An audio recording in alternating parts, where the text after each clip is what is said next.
আসসালামু আলাইকুম। আইটি রান্নাঘর থেকে আজকে আরেকটি রান্নার ভিডিও নিয়ে আপনার সামনে হাজির হলাম। আজকে সকালে ঝটপট রুটি দিয়ে বা পরোটা দিয়ে খাওয়ার জন্য একটা সবজিও রান্না করব। সেটা আপনাদের সাথে কী দিব সেটা আপনাদের সাথে শেয়ার করছি।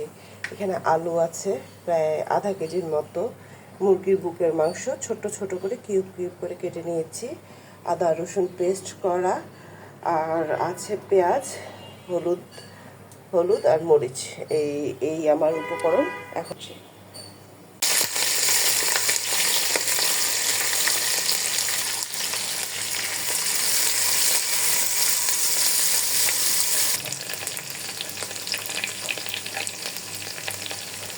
আমি মুরগির মাংসটা কিছুক্ষণ ভেজে নেব।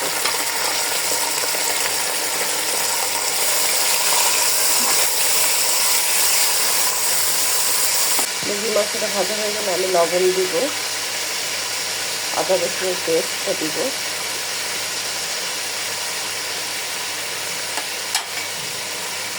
মরিচের গুঁড়ো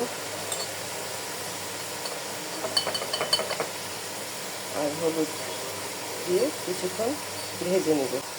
এখন আমি সব উপকরণ একসাথে মিক্সড করে আরও কিছুক্ষণ ভেজে নেব। এখানে মনে রাখতে হবে পানি দেওয়া যাবে।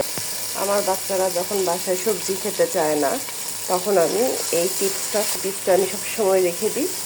আমি ওইটা দিয়ে আছে মশলা থেকে তখন আমি এখানে সামান্য একটু পানি দিব। সব কিছু উপকরণ একটু ভাজা হয়ে গেছে। এখন আমি এর মধ্যে দিব।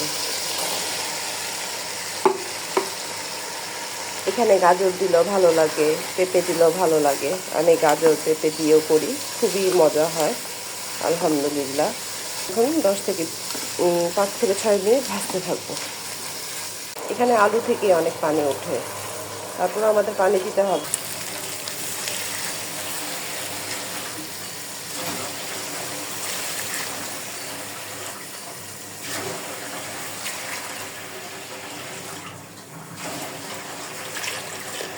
আমি 10 মিনিটের জন্য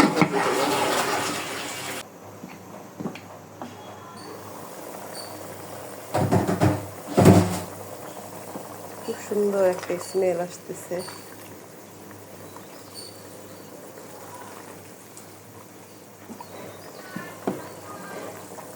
এখন আমি এখানে কিছু কাঁচামরিচ দিয়ে দেবো। এই যে আলুটা জাস্ট সুন্দর। এই যে আমি ইনস্ট্যান্ট জিরা ভেজে একটু গুঁড়ো করে নিয়েছি, এখন আমি এটার উপরে দিয়ে দিব। ইনস্ট্যান্ট জিরার গুঁড়া খেতে খুবই ভালো, না এই স্মেলটা আসবে না এখন যেটা আমি পাচ্ছি। এই যে আমার সহজে ঝটপট হয়ে গেল। আর একটু চাইলে অনেকে একটু ঝোল কমাতে পারেন, কিন্তু আমার ঝোলটাই রাখবো। ঝটপট হয়ে গেল পরোটা দিয়ে সবজি খাওয়া। এই যে আমার পরোটা, বাচ্চাদের রুটি। যদি আমার ভিডিও ভালো লাগে থাকে আমাকে সাবস্ক্রাইব করে লাইক ফলো দিয়ে আমার পাশে থাকবেন। Thank you watching my video. আল্লাহ হাফেজ।